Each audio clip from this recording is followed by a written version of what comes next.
Magandang araw po. Ako po si Scarlett Shena Meneses at ako po ay nasa ika-4 na baitang pangkat Love.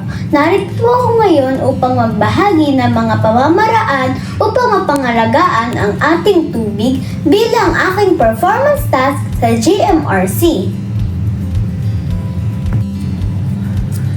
Ito po ang mga sumusunod. Kapag maulan o umuulan, maaari kang mag-ipon ng tubig upang gawing pandilig ng halaman.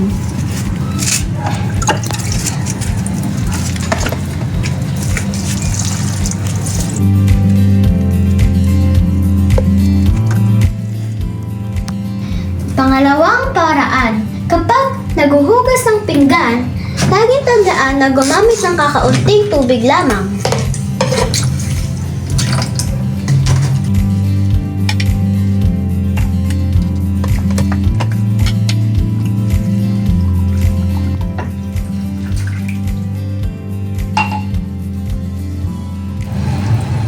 Pangatlong pamamaraan, kapag nakita mo na tumutulo ang tubig, alam mo na agad na ang gagawin at isusara ito.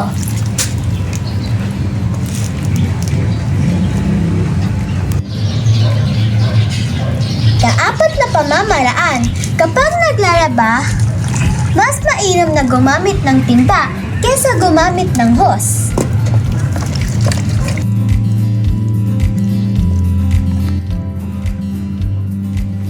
Ikalimang pamamaraan, kapag nagsisipilyo, huwag kalimutang gumamit ng baso upang lalong makatipid sa tubig.